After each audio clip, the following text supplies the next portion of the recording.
বন্ধুরা, কালকে বলেছিলাম যে আমি এই আমার হেলথ রিলেটেড একটা আপডেট তোমাদেরকে জানাবো। একটা ডিসিশন নিয়েছি আমরা, সেটাই জানাবো। বাট কালকে আমি ভিডিও করতে পারিনি কারণ আমি একটু অসুস্থ হয়ে পড়ি। অসুস্থ মিন্স আমার যেহেতু মেন প্রবলেমটা মাথাতেই হয়। আজকেও আমি সকাল থেকে শোয়াই ছিলাম, শরীরটা একদমই পারমিট করছে না, যার কারণে কালকে আমি ওই একটাই সেন্সেশন নিয়ে ভিডিও দিয়েছিলাম, তারপরে আর কোনো ভিডিও করতে পারিনি। যাই হোক, এই ভিডিওটার পরে একটা ইচ্ছে আছে কন্ট্রোভার্সিয়াল টপিক্সের ওপরে একটাই ভিডিও দেবো ছোট। তারপরে আজকে আর সারাদিনে ভিডিও দেওয়ার মতো ক্ষমতা আমার হবে না, পারবো না। যাই হোক, চলো মেইন টপিক্সে যাই। যেটা বলতে চাইছি, তোমরা তো জানোই আমি আমার হেলথ নিয়ে দুটো আপডেট দিয়েছিলাম তোমাদেরকে। যেহেতু আমি রোগটাকে হাইলাইট করতে চাই না, তাই এই ধরনের কোনো রকম ভিডিও আমি তোমাদের সামনে আনি না। যেটা মনে করি যে দেওয়াটা দরকার শুধু ততটুকুই আমি তোমাদেরকে জানাই। যেহেতু তোমরা আমার পরিবার, তোমরা চিন্তা করো, তোমরা বারবার আমাকে কমেন্টস করো। আমার অন্য ভিডিও আমার কন্টেন্ট রিলেটেড ভিডিওতেও তোমরা কমেন্ট করো যে আমি কেমন আছি, আমার কি হয়েছে আমি যেন জানাই। তোমরা খুব টেনশানে আছো, সেই কারণে তোমাদের সঙ্গে তো শেয়ার করতেই হবে, জানাতেই হবে। আর যেহেতু ভিডিও কয়েকদিন পরে আমার একেবারে স্টপ হয়ে যাবে, আমার পক্ষে ভিডিও করা সম্ভব হবে না বেশ অনেকগুলো দিন। যদিও এই কথাটা এর আগের একটা ভিডিওতে বলা, একটা ভাই শ্রীনীল, ও আমাকে বলেছে দিদি তুমি কন্ট্রোভার্সি থেকে প্লিজ যেও না। ও বুঝতে পারিনি আমি কন্ট্রোভার্সি থেকে চলে যাব, সেটা নয়। আমি আমার ওটিটা হওয়ার পরে তো আমি কথা বলতে পারবো না অনেকগুলো দিনই, তো সেই সময় আমার তো টোটাল ভিডিও বন্ধই থাকবে, দিতে পারবো না। যদি কোনো শর্টস বা রিলস যদি টুকটাক ওই এডিট করে টাইপিংয়ের মাধ্যমে দিতে পারি তবেই, কারণ ভয়েস ওভার আমি দিতে পারবো না সেই জন্য। তো সেটাও সময় লাগবে, এক সপ্তাহ 8-10 দিনের মধ্যে তো পসিবল হবেই না, কোনোভাবেই হবে না। একটা মাস একটু এরকম যাবে, তারপরে হয়তো আমি আবার নর্মাল লাইফে ফিরে আসতে পারবো। যাই হোক, যেটা বলতে চাইছি যে আমার হেলথ রিলেটেড যে দুটো ভিডিও করেছি তার মধ্যে লাস্ট ভিডিওতে তোমাদেরকে জানিয়েছিল আমার রিপোর্টস কী এসেছে, এবং ডক্টর ওটিটা পোস্টপন করে দিয়েছে কারণ আমার হিমোগ্লোবিন, আমার ব্লাড সেলগুলো অনেক নিচে আছে, যেটা টিএলসি আর কি, সেটা অনেক কম, অনেকই কম। তো সেটা কম থাকলে সাধারণত ওটি হয় না, ওটি করে না। হিমোগ্লোবিন কম থাকলে ব্লাড দিয়ে ওটি করানো যায়, বাট টিএলসি কম থাকলে কিছুতেই ওটি করে না।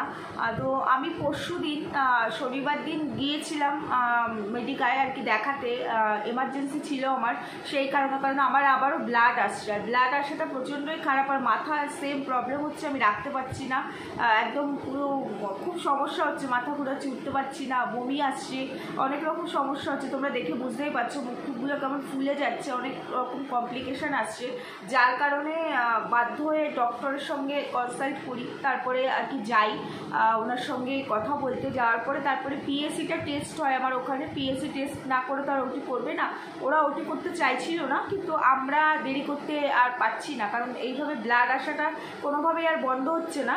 ডক্টর মেডিসিন দিয়েছিলেন, কিন্তু সেটাতেও যখন আটকাচ্ছে না তখন আর কোনো অপশান নেই। এটার যে অন্য কোনো উপায়ে আমাকে 3-4 মাস এইভাবে হোল্ড করে রাখা যাবে, ব্লাডটা বন্ধ করা যাবে, যাতে আমি একটুখানি আমার এই ব্লাড রিলেটেড বিষয়টা, যেটা আমার হিমোগ্লোবিন কম, তারপর টিএলসি, এগুলোকে ঠিকঠাক করে নিয়ে তারপর ওটিটা করা যায়, সেরকম কোনো অপশান আর নেই। তো ডক্টর বলেই দিয়েছিলেন এর আগে যে এই অবস্থাতেও যদি ওটি করি সেটা আমাদের দায়িত্বে, তো আমাদের দায়িত্বেই করতে হবে, কিছু করার নেই। কারণ এখন যা কন্ডিশন, এটা হয়তো কয়েক মাস পরে গিয়ে এটা আমার ক্যান্সারের দিকেই যাবে, ব্রেন ক্যান্সার। কারণ আমার লেফট সাইডটা পুরো একদম বলতে পারো ইনফেকশনটা পুরো স্প্রেড করে যাচ্ছে, ব্ল্যাক স্পট পড়েছে, যেটা আমার স্ক্যানে এসছে, আরও অনেক কিছু, যাই হোক ওগুলো বাদ দাও। তো সেটা এখনই যদি আমি ওটিটা না করি তাহলে অনেকটা লেট হয়ে যাবে। আর আমার হেলথ যেহেতু পারমিট করছিল না, এই জন্য ওটি করতে ওনারা চাইছিলেন না। যাই হোক, সেদিন পিএসসি টেস্ট হলো। পিএসসি টেস্টে আমার এই স্ক্যানের রিপোর্ট আর যেই সমস্যাটা ছিল সেই রিপোর্ট দুটোই খারাপ এসেছিল। বাকি আদারওয়াইজ আমার কোনো অর্গান আর খারাপ নেই, কোনো জায়গায় কোনো সমস্যা আসেনি, শুধু ওই হিমোগ্লোবিন আর ব্লাড সেলের যেটা এসেছে। কিন্তু পিএসসি টেস্ট করতে গিয়ে আমার বিপিটা এসছে 105/52। বুঝতেই পারছো, নিচেরটা একেবারে বিলো 60, 105টা কোনো ব্যাপার না, উপরেরটা ওটা অনেকেরই থাকে নর্মালি। আমার এমনিতে একটু লো বিপি থাকে সবসময়। আর স্যাচুরেশনটা খুব কম এসেছে 66, এটাও একটা খুব মানে টেনশনের ব্যাপার, ডক্টরের ক্ষেত্রেও তাই। তো সেই জন্য আমাকে আবার রিপিট টিএলসিটা করতে দিয়েছে, করে নিয়ে তারপরে আমাকে যেতে হবে। তারপরে সেইভাবে সেই প্রসেসিংয়ের মধ্য দিয়ে আর কি আমার ওটিটা হবে। প্রথম যখন দেখিয়েছিলাম তখন বলেছিল ওটিটা করতে 3 থেকে 3.5 ঘন্টা লাগবে, এখন অনেকটা বেশি টাইম লাগবে। বুঝতেই পারছো একটা মেজর ওটি হবে। এবার তোমরা অনেকেই জিজ্ঞেস করেছো তোমার সমস্যাটা কোথায়, তো চলো তোমাদেরকে সেটা একটু শর্টে বলি। আমার কোভিড হয় 2021, আর কোভিডে প্রচণ্ড ঠান্ডা লাগে জানো, কফটা ভেতরে থেকে যায়, আর ওই কফটার কারণেই কিন্তু আমার লাঙেও ইনফেকশান হয়। আমার মানে ওটা ডাক্তার দেখানোর পরে আমি তোমাদের বলেছি যে ডাক্তার কী কী বলেছিল। তো তারপরে 1 বছর পরে আমার লাঙের সমস্যাটা ধরা পড়ে, তার সাথে আরও অনেক সমস্যা ধরা পড়ে, যার কারণে আমি ব্যাঙ্গালোর যাই। কিন্তু তার অনেক আগের থেকেই মানে কোভিড হওয়ার 3-4 মাস পরের থেকেই আমার হঠাৎ করে একদিন এই লেফট সাইডের কানে প্রচণ্ড মারাত্মক যন্ত্রণা হয় রাতের বেলা। পরের দিন আমি ইএনটি দেখাই কেসি ঘোষকে, ওনার বাড়ি দমদম, আমাদের হাবড়াতে বসতেন, এখন স্যার বসেন না। কোভিডের ওই 21-এ যখন খুব কোভিড বাড়াবাড়ি হয় তখন থেকে, আর তারপর থেকে উনি বসেন না। উনি এজেড পার্সন, ওনার বুকে প্রেস মেকার বসানো, তাই জন্য উনি আর দেখে না, উনি নিজের বাড়িতেও দেখে না। তো তখন ওনাকে দেখানোর পর উনি বললো যে একটা ইনফেকশান হয়েছে, মানে ওই কফটা জমে গিয়ে পর্দার পাশে একটা ইনফেকশান হয়েছে, ওটা মেডিসিনে রিকভারি হয়ে যাবে। তো মেডিসিন যা যা উনি বলেন, যতদিন বলেন আমি তাই করি। করার পর তারপর কয়েক মাস পর তো আমি অসুস্থ হয়ে পড়ি, ব্যাঙ্গালোর যাই, সেখানে আমার সিটি স্ক্যান এমআরআই হয়, সেখানেও আমার এই সমস্যাটা আবারও ধরা পড়ে, মানে এটা রিকভারি হয়নি, ধরা পড়ে। তো ধরা পড়ার পর আমরা তখন বলেছেন যে আমি তো এটার জন্য ডাক্তার দেখাচ্ছি, মেডিসিন আমার মানে খাচ্ছিলাম, কোর্স কমপ্লিট হয়ে গেছে, আমার কোনো সমস্যা হচ্ছে না, আর আমার আদার্স কোনো সমস্যা হয়নি, না শোনার সমস্যা, না কান থেকে জল পড়া, না অন্য কোনো রকম কিছু না, মাঝে মাঝে একটু ইচিং হতো, এটাই যা। তো কোনো সমস্যা না, আমি এখানে দেখিয়ে নেবো, যাকে দেখাচ্ছি আর কি ইএনটি। তো ওখান থেকে সেটাই বললো। যাই হোক, তারপরে 2022-এর কথা বলি। 2022-এ গিয়ে আমার কানে একটু সমস্যা হচ্ছিলো, মানে ওই ইচিংটা হচ্ছিল, আমার ব্যথা যন্ত্রণা আর হয়নি, আর শোনায় আমার এখনও পর্যন্ত কোনো সমস্যা নেই। তো তখন ওই ইচিংটা হওয়ায় আমি আবারও এখানে লোকাল আরেকজন ডক্টরকে দেখাই, শ্রী ব্যানার্জিকে। তো উনি বলেন ওটি করতে হবে, পর্দাটা ড্যামেজ হয়ে গেছে অনেকটা। তো সেটা শুনে ভালো লাগেনি, স্বাভাবিক, কেউ চায় না কানের একটা ওটি করি, তো আমি আর করিনি, চলে এসেছি। চলে আসার পর তার কিছুদিন পরে তো আমি আবারও চেক আপে যাই ব্যাঙ্গালোরে। তো সেইখানে আমি তোমাদের আগেই বলেছি যে আমার পুরো চেক আপ হয়ে যাওয়ার পরে আমি ইএনটি আরেকবার দেখাই, মানে ইচ্ছাকৃত নিজে থেকেই দেখাই আর কি। আমার হাজব্যান্ড বললো যে একবার এখানে দেখিয়ে যাও, যদি ওটি করার ব্যাপার থাকে 1-1.5-এর মধ্যে হলে আমরা ওটিটা করে নেব। তো সেখানে তো আমি তোমাদের জানালাম 4 থেকে 4.5 লাখ টাকার মতো খরচ হবে বলেছি। ওই মুহূর্তে আমার পক্ষে তখন ওই টাকাটা বার করা পসিবল ছিল না, যেহেতু যে প্রিপারেশন নিয়ে গেছিলাম সেটা আমাদের খরচা হয়ে গেছিলো আমার বাদ বাকি চেক আপে। তারপর চলে আসি, চলে আসার পরে 2023 সালটা ওইভাবে কাটে। 2024-এ গিয়ে আমার হাজব্যান্ড বললো এটা তো পেন্ডিং পড়ে আছে, ব্যাঙ্গালোর থেকে যখন বলেছে ওটি করতে হবে তখন করতেই হবে, তাহলে আর বসে থেকে লাভ নেই, তাহলে ভালো কোথাও ডাক্তার দেখানো যাক। নারায়ণাতে আমরা অ্যাপয়েন্টমেন্ট নিই।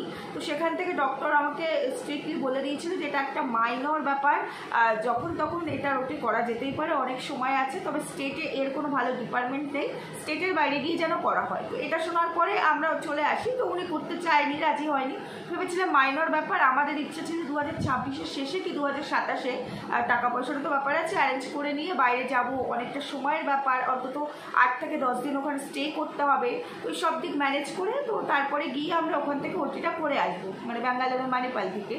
তো তার মধ্যে রিসেন্ট এই 3-3.5 মাস ধরে আমার কান থেকে ব্লাড আসছে। প্রথম হয়তো সপ্তাহে একবার দেখলাম বা 2বার দেখলাম, তারপর থেকে সেটা 5বার 6বার। তারপর রিসেন্ট যখন 25 তারিখ ডাক্তার দেখাতে যাই, তার আগে থেকে কন্টিনিউ ব্লাড আসছে 24 আওয়ার্স, মানে অগণিত, মানে আমি কাটান দিচ্ছি, কাটান পুরো ভিজে যাচ্ছে, এতটা ব্লাড আসছে। তারপরে তো আমি এই ডক্টরের অ্যাপয়েন্টমেন্ট নিই মেডিকায়, আমার হাজব্যান্ডই এই ডক্টরের খোঁজ আনে, ডক্টর সৌভিক রয় চৌধুরী, অনেক বড় ডক্টর। তো ওনার কাছে যাওয়ার পর উনি সাথে সাথে বলে যে ইনফেকশানটা অনেক দূর চলে গেছে, মানে পর্দাটা তো ড্যামেজ হয়ে গেছেই, আর ইনফেকশানটা এত দূর চলে গেছে যে সেটা পুরো ব্রেনে স্প্রেড করে যাচ্ছে লেফট সাইডে। তারপরে যাবতীয় যা টেস্ট দিলে উনি নিজে ইমিডিয়েট চেক আপ করে দেখেই বললো যে এটা মানে ইমিডিয়েট 10 দিনের মধ্যে ওটি করতে হবে। তখন আমার টেস্ট হয়নি, কিন্তু তার আগে উনি বলে দিয়েছে 10 দিনের মধ্যে ওটি করতে হবে, 7 দিনের অ্যান্টিবায়োটিক দিচ্ছি ব্লাডটা যাতে বন্ধ হয়ে যায়। সেই জন্য ব্লাড বেরোনোটা একদমই ভালো না, এইভাবে ব্লাড বেরোচ্ছে, আর তার আগে এই টেস্টগুলো করতে হবে। তো ওই টেস্ট করে আমরা 10 দিনের প্রিপারেশান নিয়েই কিন্তু আগাচ্ছিলাম, টেস্টগুলো করে গেছি। তারপরে তো আমার হেলথ কন্ডিশন এরকম আসলো, ফিজিক্যাল কন্ডিশন, যার কারণে এটা পোস্টপোন হয়ে গেছে। তো উনি মেডিসিন দিয়েছিলেন, বলেছিলেন ব্লাডটা যাতে না বেরো সেটাকে যাতে একটু হোল্ড করে রাখা যায় কয়েক মাস।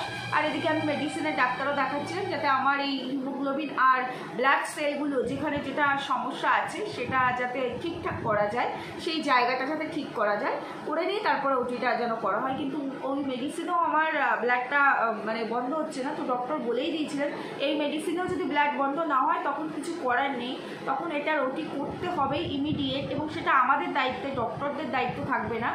কারণ ব্রেন যখন একটা জায়গায় হ্যাম্পার হয় তখন তো বুঝতেই পারো। তখন একটা কান একটা মাইনর ব্যাপার, কানের ওটি অনেক মানুষের হয়, এটা কোনো ব্যাপার না, আমি কান নিয়ে কখনো চিন্তা করি না, এটা কোনো ফ্যাক্টই না। কান আমাকে কোনো রকম ডিস্টার্ব দিচ্ছে না, যতই আমার শুধু ব্লাডটা আসছে, কিন্তু আমার কোনো রকম ডিস্টার্ব দিচ্ছে না কান, যে আমার শুনতে সমস্যা হচ্ছে বা অন্য কিছু। হ্যাঁ, যখন খুব বেশি সাউন্ড আসে রাস্তায়, যখন গাড়ি চলবে, অনেক বেশি সাউন্ডে কোনো মাইক চলছে, তখন এই কানের আওয়াজটা একটু ফেটে ফেটে আসে, এর বেশি আর কিচ্ছু না, কোনো রকম ডিস্টার্ব দেয় না। কিন্তু রিসেন্ট এই ব্লাডটা আসার পর থেকে দেখছি আমার ব্যালেন্সে প্রবলেম হচ্ছে, মানে মেনলি প্রবলেমটা হচ্ছে আমার মাথাতে, যেহেতু এটা পুরোটাই স্প্রেড করে গেছে আমার ব্রেনে। আর সেই জন্য ডক্টর টেম্পোরাল বোন দিয়েছিল স্ক্যান, যাতে হাড়গুলোতে কতটা ক্ষতি হয়েছে সেটা দেখার জন্য, ব্রেনের যে হাড়গুলো আছে, তো হাড়গুলো এখনও সেভাবে ক্ষতিগ্রস্ত হয়নি, কিন্তু ইনফেকশনটা এত স্পিডলি স্প্রেড করছে যে ব্ল্যাক স্পট চলে এসেছে। আর বুঝতেই পারছো এই স্পটটা হয়তো 6 মাস পরে গিয়ে এটাই ক্যান্সার হবে। তো সেই কারণে ডাক্তার 10 দিনের মধ্যেই ওটি করতে বলেছিলেন, যেটা পোস্টপন হয়ে গেছিলো। তো এখন যেহেতু ব্লাডটা বন্ধ হয়নি, তাই জন্য আমরা আবার গেছি, গিয়ে আমার পিএসসি টেস্টও হয়ে গেছে। তো সেটা এখন কিছু করার নেই, নিজেদের দায়িত্বেই। যেটা ডাক্তার বলেছিল যে 90% রিকভারি আমার কানের ক্ষেত্রে হয়ে যাবে, সেটা এখনও বলছে হয়ে যাবে, কিন্তু অপারেশন সাকসেসফুল হবে সেটাও বলছে, তবে চান্সেস 50-50। এবার দেখো ভাগ্যে যেটা আছে সেটা হবেই। এবার এটা যদি ফেলে রাখি, হয়তো আমি আমার এই ব্লাড সেলটাকে তুলতে গিয়ে ফেলে রাখলে এমন একটা পজিশনে গিয়ে দাঁড়াবে যখন লাখ লাখ টাকা দিয়েও হয়তো মানে টাকাও শেষ, সব শেষ, আমার পেছনে আমার বাচ্চা আছে। তো সেই জায়গায় দাঁড়িয়ে ডিসিশান তো আমাদেরকে নিতেই হবে, কিচ্ছু করার নেই। যার কারণে এই ডিসিশানটা আমাদেরকে নিতেই হলো। তো শনিবার দিন আমার ওটি হচ্ছে, এটা তোমাদেরকে জানিয়ে দিচ্ছি, যদি না এর মধ্যে আমার অন্য কোনো রকম সমস্যা আসে। কারণ নার্সিংহোমে আমাদের অ্যাডভান্স করা থেকে শুরু করে সমস্ত যা যা প্রসেসিং আছে কমপ্লিট করে এসেছি। শনিবার মানে আমি আর আমার হাজব্যান্ড গিয়ে সবটা কমপ্লিটেড, আমাদের স্লট নেওয়া হয়ে গেছে। শুধু শুক্রবার রাতে, মানে রাতে না, শুক্রবার ওরা ফোন করে আমাকে টাইমিংটা বলে দেবে, কোন টাইমের মধ্যে আমাকে ওখানে ঢুকতে হবে, সেই টাইমিংটা বললে সেই টাইমের মধ্যেই ঢুকবো। এবার ওটি করার পরে সাধারণত কানের ওটির ক্ষেত্রে একটা দিনই স্টে করতে হয়, যেহেতু আমার ব্রেন এখানে রিলেট হয়ে আছে। তো সেই জায়গায় 2 দিন না 3 দিন না 4 দিন সেটা এখনও আমরা বলতে পারছি না, সেটা হচ্ছে গিয়ে ওই কন্ডিশনের ওপরে ডিপেন্ড করছে যে ওটিটা কত % সাকসেসফুল হচ্ছে, কতটা কি হচ্ছে। কারণ ওটিটা তো মেনলি কানটাকে আটকানো হবে যাতে এই ইনফেকশনটা কান থেকে আর স্প্রেড না করে, তার সঙ্গে কিছুটা ব্রেন রিলেট করে। ওটিটা সামান্য ওটি নয়, ওটিটা অনেক বড়, একটা শুধু কানের ওটি হবে সেটা নয়, পুরো লেফট সাইড এই পর্যন্ত পুরো আমার ওটিটা হবে। যতটা পর্যন্ত ইনফেকশনটা স্প্রেড করেছে, যেখানে যেখানে স্পটটা আছে সেই সমস্তটাই আর কি করা হবে। ডক্টরের মতো করবে, এই মেডিকেল সায়েন্স নিয়ে তো আমি বলতে পারবো না, এই বিষয়টা আমার নলেজ নেই। তো সেই জায়গায় দাঁড়িয়ে এখন বলার মতো আর কিছু নেই, সবই ভগবানের হাতে, আর ভাগ্যে যা আছে সেটাই হবে। আর অ্যামাউন্টও তোমাদেরকে আমি বলে দিয়েছিলাম যে কত অ্যামাউন্ট লাগতে পারে, তবে এখন কমপ্লিকেশন এতটাই বেড়ে গেছে, ওই অ্যামাউন্টটা অনেক অনেক হাই হয়ে গেছে। টাকাটা ফ্যাক্ট নয়, আমি আগেই বলেছি, আবার টাকাটাও ফ্যাক্ট, তবে এই মুহূর্তে টাকাটা ফ্যাক্ট নয়। এই মুহূর্তে ফ্যাক্ট হচ্ছে আমার ওটিটা সাকসেসফুল হওয়া, কারণ ওটার ওপরে ডিপেন্ড করছে আমার ফিজিক্যাল কন্ডিশান ফিউচারে। ওটিটা সাকসেসফুল হলে তবে আমার ব্যালেন্সটা ঠিকঠাক আসবে, তা না হলে এমনও হতে পারে হয়তো ডিসব্যালেন্স হয়ে গেলাম। সারা জীবন বিছানায় শুয়েই থাকতে হতে পারে, লেফট সাইড পড়ে যেতে পারে, এমনটাও হতে পারে। যেগুলো ডক্টর বলে দিয়েছেন আমি তোমাদেরকে সেগুলোই বলছি। আরও অনেক কিছু বলেছে, ভিডিওতে সবটা বলা যায় না, তবে হোপ আছে ভেতর থেকে। আর আমি প্রচণ্ড পজিটিভ মাইন্ডের, তো সেই জায়গায় দাঁড়িয়ে সবার ব্লেসড আছে, ঈশ্বরের আশীর্বাদ আছে, তোমাদের ভালোবাসা আছে, যা হবে ভালোই হবে। তো অপারেশনের ভিডিও আমি তোমাদের সঙ্গে শেয়ার করতে পারবো কিনা জানি না, কারণ আমার চ্যানেলে ভিডিও করার মতো কেউ নেই আমি ছাড়া। তো ওই সমস্ত ফুটেজগুলো কেউ তুলে দেবে না। আমার হাজব্যান্ড তো একদমই নয়, ও একদমই পছন্দ করে না রোগ রিলেটেড কোনো ভিডিও আসুক, একদমই পছন্দ করে না। তো সেই জায়গায় দাঁড়িয়ে ওই রিলেটেড কোনো কিছু আমি দিতে পারবো কিনা জানি না। যদি কেউ তুলে দেয় ফুটেজ কিছুটাও, তাহলে হয়তো তখন তো হবে না, পরে গিয়ে আমি একটু স্টেবল হলে তখন গিয়ে হয়তো দিতে পারে। যদি না তুলে দেয় তাহলে হয়তো আমি যখন সামনে আসতে পারবো তোমাদের, তখনই হয়তো আমি বলতে পারবো সমস্ত কিছু, যদি আমি সুস্থ হয়ে ফিরে আসতে পারি, ফিরে যদি আসি। কারণ আমার স্যাচুরেশন এতটাই নিচে, না জানি ওটির দিন স্যাচুরেশন আরও কতটা নিচে নেমে যাবে, এটাই ডক্টররা ডাউট করছে। যেহেতু তোমরা জানো আমার লাঙে ইনফেকশান আছে, যদিও সেটা অনেক পার্সেন্টেজ রিকভারিতে আছে, মানে 80%-এর ওপরে, তারপরেও ইনফেকশান তো আছে। তো সেই জায়গায় স্যাচুরেশন আমার একটু এরকম হয়।